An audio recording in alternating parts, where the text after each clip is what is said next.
Before I start, I'd like to address the biggest criticism I've seen of Judas and the Black Messiah.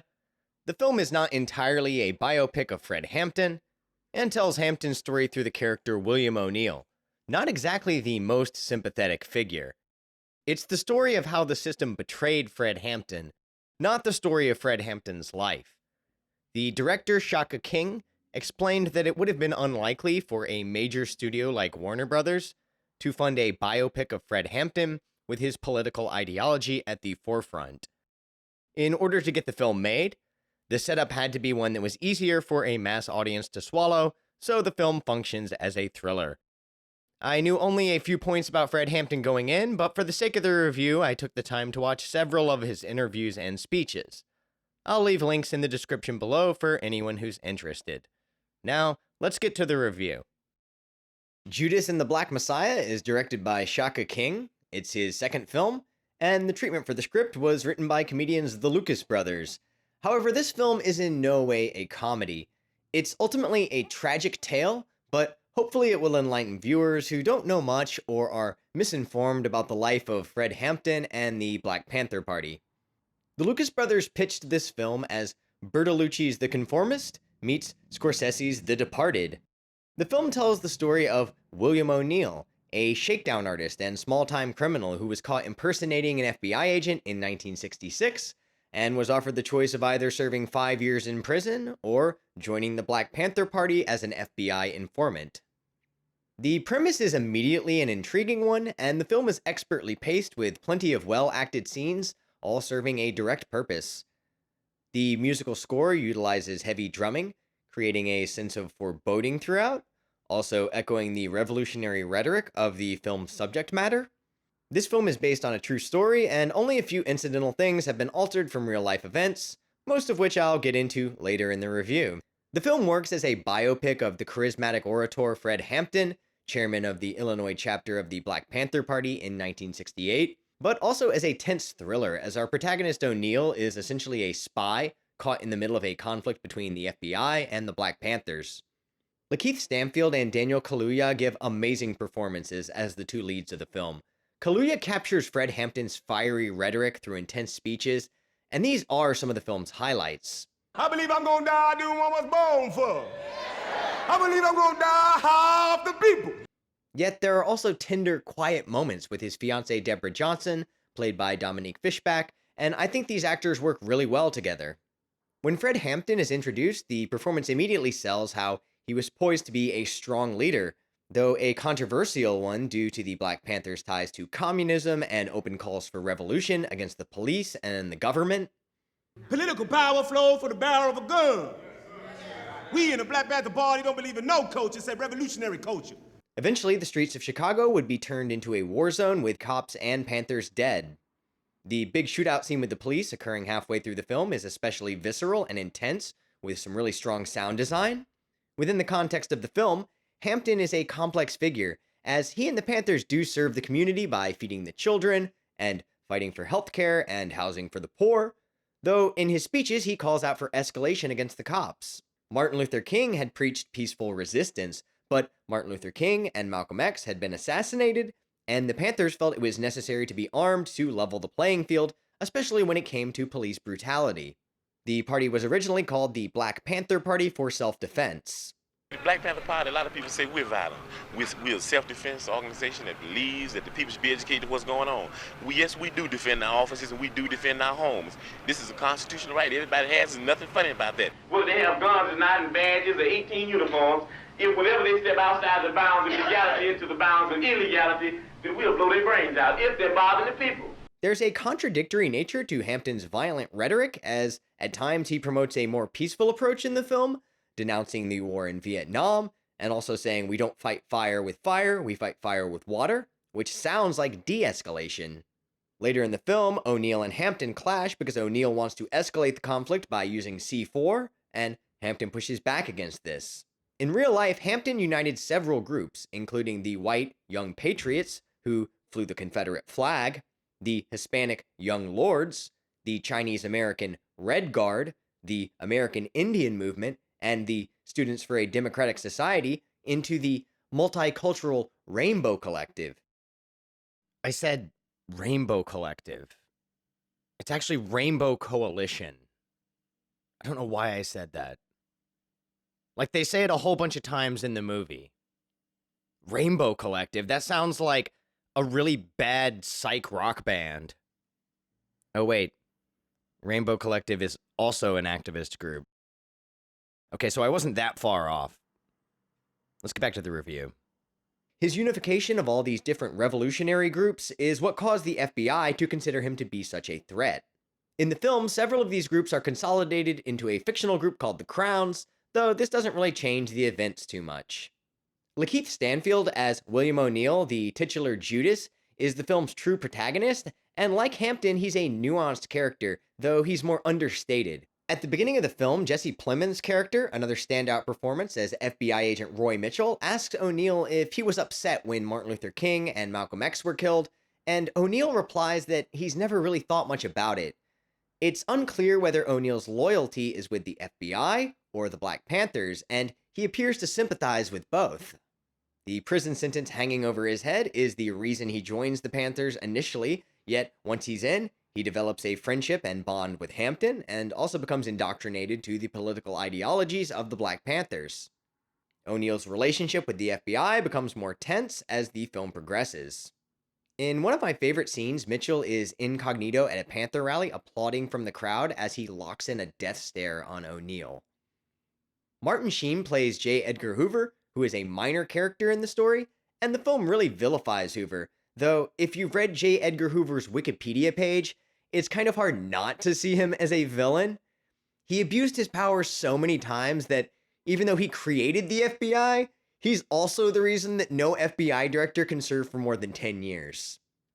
The Lucas brothers even admit that they wrote Hoover as basically a cartoon Dick Tracy villain here. Regardless, I think Judas and the Black Messiah is a powerful film, one of the best I've seen in a while. Highly recommended. Watch it if you can. Now, let's get into spoilers. In the timeline of the film, William O'Neill and Fred Hampton would have been around 19 and 20 years old, though Stanfield and Kaluuya were around 29 and 30 while filming, though this never really occurred to me while watching the film, and I think it's a testament to how great the acting is here. O'Neill feels like a nervous and conflicted youth who's way out of his depth. Kaluuya looks a lot older than 21, the age when Hampton was murdered, but his performance was exceptional, so it didn't detract from the film for me. Jake Winters was a Panther who killed 2 cops, and he himself was killed in the same shootout, causing further escalation in the conflict leading up to Hampton's death in the final act. This is all true to real life. Jimmy Palmer, a Panther who stands up to a police shakedown, kills a cop, and later dies in the hospital under suspicious circumstances, is a fictionalized character, though his story is apparently similar to that of real-life Panther Larry Roberson, though I can't seem to find much information about Roberson online. George Sams was a Panther who killed a fellow Panther named Alex Rackley, who was accused of being an informant.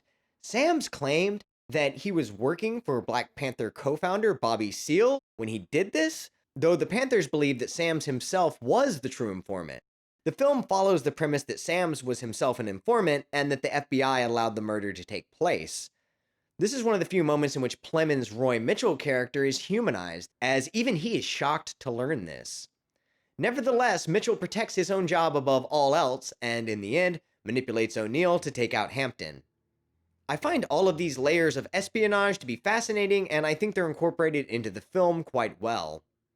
If you know anything about Fred Hampton, then you already know that he was assassinated by the police when he was only 21 years old and had a child on the way. He was allegedly drugged by William O'Neill, and in a raid coordinated between the FBI, the Chicago State's Attorney, and the Chicago PD, he was shot twice in the head while passed out asleep. Mark Clark was also killed, either shot through the door, as portrayed in the film, or after the door was already broken down. This is all well documented by witnesses who survived the raid, including Hampton's fiancée, Deborah Johnson, who has since changed her name to Aqua Nigeri. Hampton is absent when the second act begins, as he is imprisoned after assaulting an ice cream man and stealing $70 worth of ice cream to give to some teenagers. $70-something worth of ice cream. and I think he got 2 to 5 for that, if I'm not mistaken. Though once he's out, there's an ominous, foreboding tone that surrounds every event leading up to the tragic conclusion. The Supreme Court had denied his appeal, and he was on his way back to prison. After the deaths of Martin Luther King and Malcolm X, it's portrayed as if Hampton knew that his time on Earth was limited, as he was too much of a threat to the power structures in place. Hampton was a socialist who spoke out against capitalism. He was influenced by communist writers and spoke openly about armed revolution. None of this alters the fact that he was murdered in his sleep by the police. The powers that be feared that, like co-founder Huey Newton, who is facing the death penalty for killing a cop, Hampton would become a bigger icon and hold even more power in prison than as a free man. I hope that this film will allow for an intelligent discussion about the Black Panther Party, as I don't think it romanticizes or demonizes the party too much. The film doesn't downplay the Panthers' involvement in the killing of police officers, though it also shows the party assisting the community positively. In a society that is so divided along political lines, it's hard to imagine that having a nuanced discussion about this film will even be possible. What I find to be one of the most fascinating facts is that William O'Neill committed suicide in 1990 when he ran into oncoming traffic.